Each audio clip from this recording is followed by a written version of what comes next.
Bidadi township ವಿವಾದ, ಉಭಯ ನಾಯಕರ ನಡುವೆ ಪತ್ರ ವ್ಯವಹಾರ. ಸಿಎಂ ಆಹ್ವಾನಕ್ಕೆ ಎಚ್ಡಿಕೆ ಕೊಟ್ಟ ಉತ್ತರ ಏನು?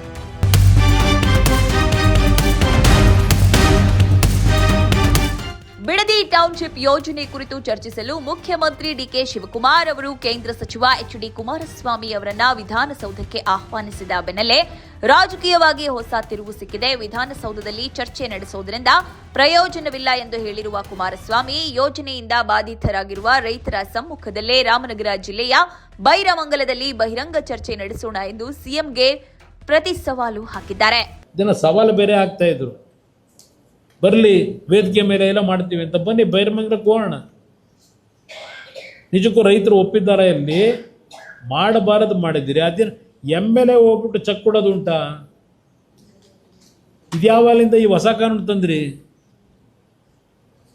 ಯಾರಾದರೂ ಭೂ ಸ್ವಾಧೀನ ಪ್ರಕ್ರಿಯೆ ಮಾಡಬೇಕಾದ್ರೆ ಯಾರೋ ನಿಮ್ಮ ಲ್ಯಾಂಡ್ ಅಕ್ವಿಸೇಷನ್ ಆಫೀಸರ್ ಇರ್ತಾನಲ್ಲ, SLO, ಅವನು ಅವರ ಹೆಸರಿಗೆ RTGS ಮಾಡಬೇಕು, ಚೆಕ್ ಕೊಡಕ್ ಬರಲ್ಲ.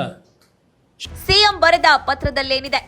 ಬಿಡದಿ ಟೌನ್ಶಿಪ್ ಯೋಜನೆಗೆ ಸಂಬಂಧಿಸಿದಂತೆ ತಮ್ಮ ಜೊತೆ ನಾನು ಚರ್ಚಿಸಲು ಉತ್ಸುಕನಾಗಿದ್ದು 26/6/2026 ಬೆಳಗ್ಗೆ 11 ಗಂಟೆಗೆ ವಿಧಾನಸೌಧಕ್ಕೆ ತಾವು ಮತ್ತು ತಮ್ಮ ತಂಡದ 5 ಪ್ರತಿನಿಧಿಗಳೊಂದಿಗೆ ನನ್ನ ಕಚೇರಿಗೆ ಆಗಮಿಸುವಂತೆ ತಮ್ಮನ್ನ ಕೋರುತ್ತೇನೆ ಎಂದು ಎಚ್ಡಿಕೆಗೆ ಸಿಎಂ ಡಿಕೆಶಿ ಪತ್ರ ಬರೆದಿದ್ದಾರೆ. ಈವರೆಗೆ ಬಿಡದಿ ಟೌನ್ಶಿಪ್ ಯೋಜನೆ ವಿಚಾರವಾಗಿ ಉಭಯ ನಾಯಕರು ಪರಸ್ಪರ ಬಹಿರಂಗ ಹೇಳಿಕೆಗಳನ್ನು ನೀಡುತ್ತಾ ಬಂದಿದ್ರು. ಇದೀಗ ಸಿಎಂ ಡಿಕೆ ಶಿವಕುಮಾರ್ ಅವರು ವಿಧಾನಸೌಧಕ್ಕೆ ಚರ್ಚೆಗೆ ಬರುವಂತೆ ಪತ್ರ ಬರೆದಿದ್ದಾರೆ. ಸಿಎಂ ಆಹ್ವಾನಕ್ಕೆ ಪತ್ರದ ಮೂಲಕ ಎಚ್ಡಿಕೆ ಉತ್ತರ. ಬಿಡದಿ ಟೌನ್ಶಿಪ್ ಯೋಜನೆ ಕುರಿತು ಜೂನ್ 26ರಂದು ಬೆಳಗ್ಗೆ 11 ಗಂಟೆಗೆ ವಿಧಾನಸೌಧದಲ್ಲಿ ಚರ್ಚೆಗೆ ಬರುವಂತೆ ಮುಖ್ಯಮಂತ್ರಿ ಡಿಕೆ ಶಿವಕುಮಾರ್ ಅವರು ಕುಮಾರಸ್ವಾಮಿಗೆ ಪತ್ರ ಬರೆದು ಆಹ್ವಾನ ನೀಡಿದ್ದರು. ಇದಕ್ಕೆ ಪ್ರತಿಕ್ರಿಯೆ ನೀಡಿರುವ ಕುಮಾರಸ್ವಾಮಿ, ಈ ವಿಷಯವು ತಮ್ಮೊಬ್ಬರ ಸಮಸ್ಯೆಯಲ್ಲ, ಸಾವಿರಾರು ರೈತರ ಬದುಕಿಗೆ ಸಂಬಂಧಿಸಿದ ವಿಚಾರವಾಗಿದೆ ಎಂದು ಹೇಳಿದ್ದಾರೆ.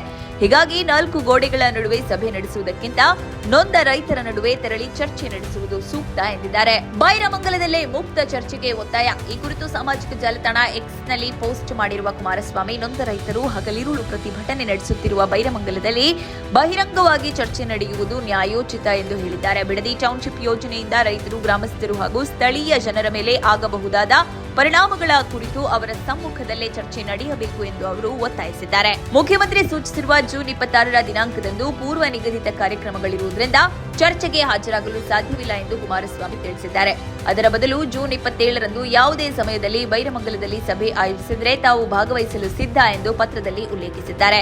ದಿನಾಂಕ ನಿಗದಿ ಮಾಡುವಂತೆ ಮನವಿ. ಜೂನ್ 27ರಂದು ರೈತರ ಸಮ್ಮುಖದಲ್ಲಿ ಮುಕ್ತ ಸಭೆ ನಡೆಸಲು ಸರ್ಕಾರ ಮುಂದಾಗಬೇಕು ಎಂದು ಕುಮಾರಸ್ವಾಮಿ ಮನವಿ ಮಾಡಿದ್ದಾರೆ.